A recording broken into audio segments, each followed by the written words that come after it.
traditional garage dojo. I am Don, the Iron Sensei Burnell, and this is my assistant black belt, Tony the Humble Dragon Smith. Today we're going to be going over some basic baton defenses against common habitual acts of violence. One of the things that I have come across in my years in security is that everybody thinks that a baton is just used for striking. We have two different types of batons, or three different types of batons that we can use.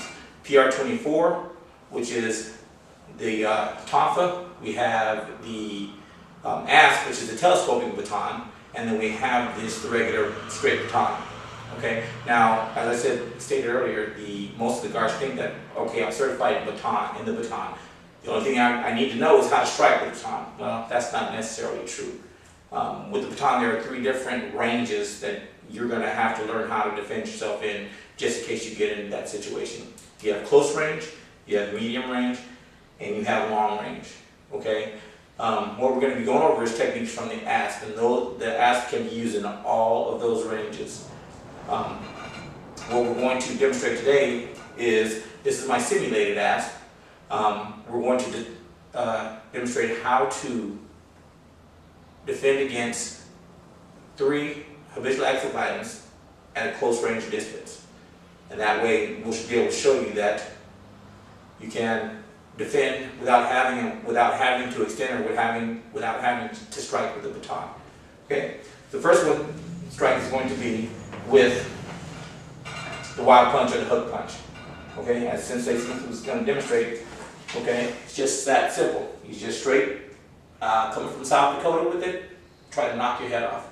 Okay? Now, most people would think that if you're going to do this, since they throw this, but here, I'm going to extend my baton and just start striking, boom, boom, in all the proper areas. Yeah, that's last resort, but it's easier just to lock and control the situation. Okay? We're going to show you this and take this in slow motion.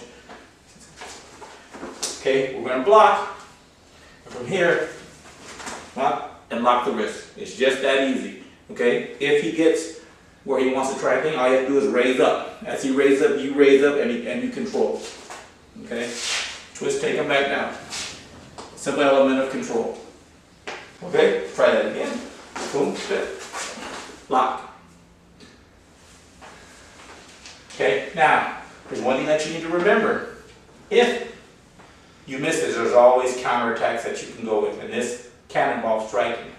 Okay, if Sensei Smith throws a punch, boom, and I miss, that doesn't mean anything, because my baton is still here, I can still strike.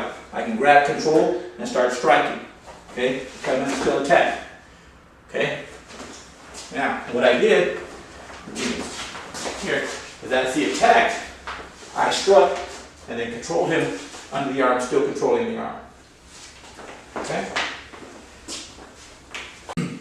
The second move that we're going to go over is the guard or the person with the baton is in a defensive position. Okay. Possible hostile situation, possible hostile individual. Okay. What he's going to do is he's going to attempt to grab my wrist. Okay. Once he grabs my wrist, I am going to step in a circular motion off the line, locking the wrist, hitting the pressure point in the upper part of the bicep, or the lower part of the bicep, just above the elbow. Okay, we'll take this in a slow motion. Okay. Grab and lock. Placing the kubaton right above the bicep into the nerve system, or the nerve center. Okay? That will put him at a disadvantage, giving, of course, you the advantage. Okay? Now, once again, a little bit faster. On the wrist grab, okay, generally, as Sensei Smith has relayed to me, if he's going to attack or he's going to be the aggressor, he's going to grab the threatening hand. Okay, so if I'm standing here and the guard is not or has not put himself in a position where the asp is out of the reach of the adversary, more than likely, 99% of the time, he is going to grab that, as Sensei Smith stated. So what we're going to do is we're going to simulate being in that position. This is how I normally hold my asp if I'm going to telescope it. Okay? So what's going to happen is Sensei Smith is going to go ahead and he's going to step forward, he's going to grab the wrist. Okay? Now there's two ways that you can go. You can lock here, okay, using the wrist to lock in, okay.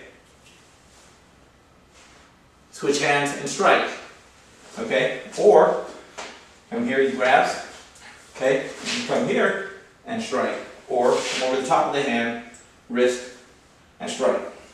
Well, that's strike but lock. Okay. Now you're going to come over, grabbing, bringing the baton into your hand and bring it down on the radial nerve.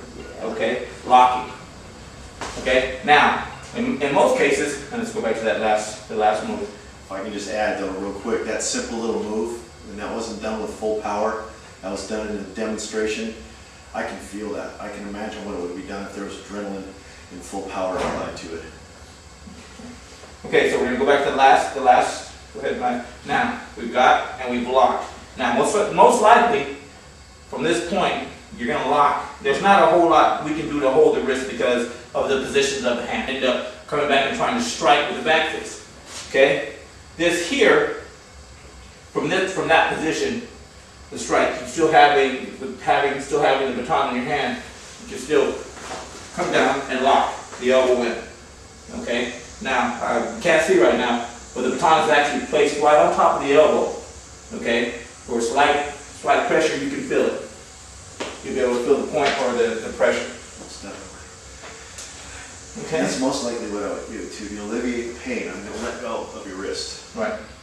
Which Okay. initially breaks the grab anyway, which is what your intention was. Right. Right. Okay. So and since I Smith is correct in that. Okay. So once again, in ready position, guard did not put the baton behind him in proper defense stance. Okay, so standing out, you grab, lock, let's go. He breaks it. Come in, boom. You come under, step, boom. Now you can either hit the mastoid gland, or you can grab the back of the neck. Okay, still locking and taking him down. Okay, so let me turn. That's the one very effective. As Sensei says, Smith, stand. Okay, so when I have him, the back of the baton is coming right to the base of his neck. Okay, and you're pushing in. Okay, mastoid gland is this area right here. Okay, behind the ear. Although this is somewhat a big size, it can still fit. Even if you strike there, a light strike, the edge will dig right into that mastoid gland, and you can control. Okay? So, kind of rambly, but you get what I'm trying to tell you. Okay? There are simple and easy ways to defend yourself without having to fully extend your baton. Okay? You can defend against the straight punch, you can defend against the wrist grab, you can defend against the push. Okay? But here is the thing. You always need to keep in practice. What's that old saying? If you don't use it, you lose it. Okay? That rings very true. And if you lose it, then you are on your way to becoming a statistic. And us as security professionals, that's what we don't want to be. Alright? So, thank you for joining us. Sensei Smith and me. Sensei, did you have anything to add to this? I also think it's very important for security, and amongst security training, to train with your weapon, your baton, your PR-24, whatever your chosen, weapon of defense is. But there's no substitute for learning a good martial art to mix in with that. Whether it be traditional karate, taekwondo, taekwondo, whatever, something that you can apply in a short range. My suggestion is traditional karate because it deals, with a short range and understanding, their forms and stuff. I know we're getting off bases here and getting away from the baton training, but I just say that, a good martial artist is also a valuable tool to have in your training. Oh, by no means are you off base. Okay, I've been involved in security since 1984, 7 years as a security police officer in the United States Air Force, and worked in various different venues in the security, from apartment complex security to concerts to music videos to bodyguarding to bouncing. Okay, 32 years of martial arts training, and in all those years I have had on many occasions to apply my martial arts training to situations that happen within those different venues. So what Sensei Smith is saying is totally valid, okay? You cannot, well, I can't say that you cannot, you can become proficient in defending yourself, but you need to augment your training, and the best way to augment that training is to take a traditional martial arts class, okay? Thank you for joining us. We will see you next time here on Traditional Garage Dojo.